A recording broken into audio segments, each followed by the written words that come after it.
তোমাদের ভাইয়া লাঞ্চের সময় জিজ্ঞাসা করছিল ডিনারে আজকে কি মেনু। তা আমি বললাম যেহেতু লাঞ্চের সময় তোমরা শাক খাচ্ছ আর ছেলেরা শাক খেতে চায় না, তো রাত্রেও আজকে আমি লাল শাক রান্না করব। এই কথা শুনে আমার ছেলে লাল শাকের কথা শুনে কান্নাকাটি শুরু করে দিয়েছে। কেন? সে নাকি লাল শাক খাবে না খাবে না খাবে না। তো আমিও তো সেরকম জেদি, ও যদি জেদি হয় আমিও তো ওর মা, তাই না? আমার মাথায় তখন ভূত চেপে গেল যে লাল শাক আজকে রাত্রে খাইয়েই ছাড়বো ওকে। তো যেই কথা মানে যেই ভাবা সেই কাজ। তো চলো, তা কি আমি লাল শাক দিয়ে কী করলাম সেটা তো তোমরা বুঝতেই পারছো হয়তো বা। তার জন্য আমি প্রথমে লাল শাক নিয়েছি, একাটি লাল শাক নিয়ে আসছিলাম 10 টাকা দিয়ে, সেটা নিয়েছি। রসুন নিয়েছি, কাঁচামরিচ নিয়েছি, আর নিয়েছি আটা।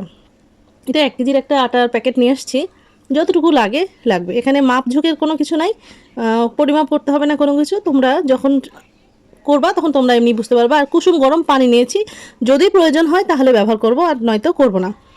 সাথে লবণ নিয়ে নিয়েছি, লবণটা একটু সরে গেল, বুঝতেই পেরেছো। এখন ব্লেন্ডারের জারের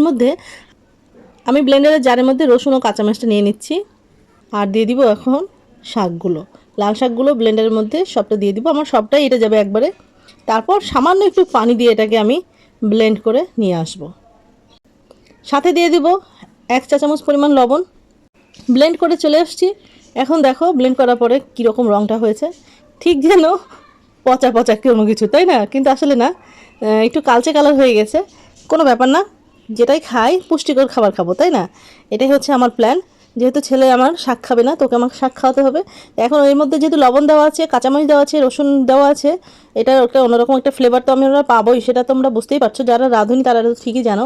আর আমি দিয়ে দিলাম আটা। আজকে আমি বুঝতেই পেরেছো লাল শাকের রুটি বানাবো। কারণ লাল শাক দিয়ে রুটি বানালে একে তো যাদের ডাইজেস্টিভের সমস্যা, যেমন আমার যেমন গল ব্লাডার নেই, তো আমার যখন শাক খেতে আমি পারি না, তো সেই ক্ষেত্রে আমি এভাবে শাক খেলে শাকের পুষ্টিও পেলাম, আর সেই সাথে আমার খাওয়াটাও হলো, আর ডাইজেস্ট করারও তো কোনো সমস্যা হবে না। এরকম তোমরাও যারা ডাইজেস্টিভের সমস্যা আছে বা গল ব্লাডার নেই, তারাও তোমরা এরকম করে বিভিন্ন রকমের শাক এভাবে ব্লেন্ড করে কোনো কিছু বানিয়ে খেতে পারো। এটা একসাথে মানে এক ঢিলে দুই পাখি মারার মতো কাজ। তো আমি এটাকে সুন্দর করে আটা দিয়ে ময়ান করে নিলাম। মানে কোনো ইয়ে নেই, মানে মূল কথা হচ্ছে খুবই সুন্দরভাবে এটাকে আমি ছেনে নিয়েছি। ছানার পরে আমি একটু সামান্য ঘি মাখিয়ে নিব। ঘি মাখিয়ে আমি এটাকে রেস্টে রেখে দিব আধা ঘন্টার মতো। তবে একটা কথা বন্ধুরা, এখানে আমার একটু পরিমাণও পানি লাগেনি, এটাই হচ্ছে সবচেয়ে মজার বিষয়। আমি কুসুম গরম পানি নিয়েছিলাম কিন্তু পানিটা লাগেনি। এখন আমি এটাকে রেস্টে রেখে দিব আধা ঘন্টার জন্য। অবশ্যই সেটা ঢেকে রাখবো। ফিরে আসলাম আধা ঘন্টা পরে। দেখো আটাটা কি সুন্দর নরম তুলতুলে হয়েছে। এখন সুন্দর মতো করে আমি এগুলোকে একটু সাইজ মতো লই করে নিব, ছোটো ছোটো গোল করে নিয়ে সাজিয়ে নিচ্ছি। যেহেতু আমরা এখন ফেসবুকার আর আমাদের একটু ছবি তুলতে হবে, সেই জন্য আমি একটু ছবি তোলার জন্য ডোটাকে একটু সাজাই নিলাম, একটু স্টাইল করে করে সবগুলো গোল করে নিচ্ছি। তবে আটা এত সফট হয়েছে, মানে তোমরা যদি এটা তোমরা যদি এটা রান্না করো, বাসায় তৈরি করো, তাহলে তোমরা এটা সুন্দর মতো বুঝতে পারবা।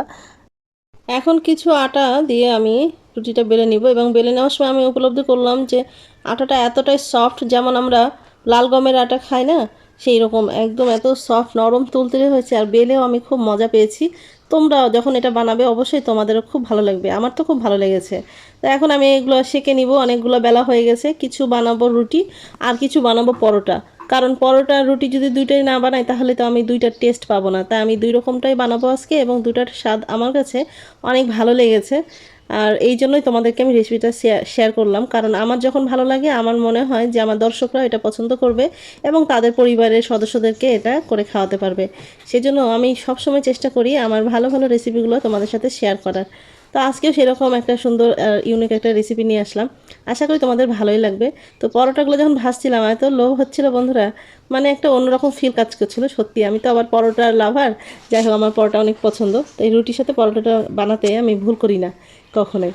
তো এখন আমি এর সাথে আর যেটা যেটা করব সেটা বলি। খাওয়ার আজকে মেনুতে আমি এই পরোটা রুটিটা কখনোই আমাদের যে তরকারি বা মাংসের ঝোল এইসব কোনো কিছু দিয়ে আজকে খাবো না।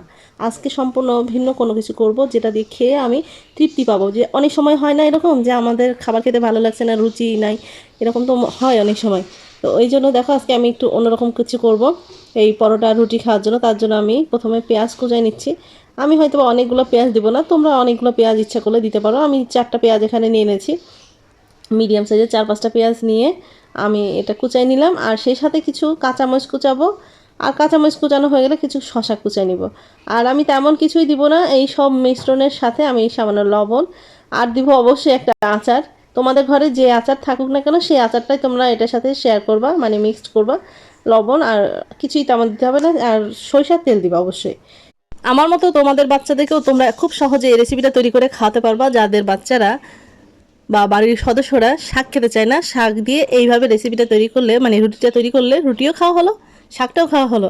তো আমার কাছে খুবই ভালো লেগেছে। তোমাদের কাছে কেমন লেগেছে আমার এই রান্নাটা অবশ্যই তোমরা বলবা। ভালো হোক খারাপ হোক অবশ্যই একটা কমেন্ট করবা। যদি ভালো লেগে যায় তাহলে অবশ্যই অন্যকে দেখার সুযোগ করে দিও, এতটুকুই অনুরোধ থাকবে তোমাদের কাছে। তো সবাই ভালো থেকো, আজ এ পর্যন্তই, আবারও দেখা হবে ইনশাল্লাহ।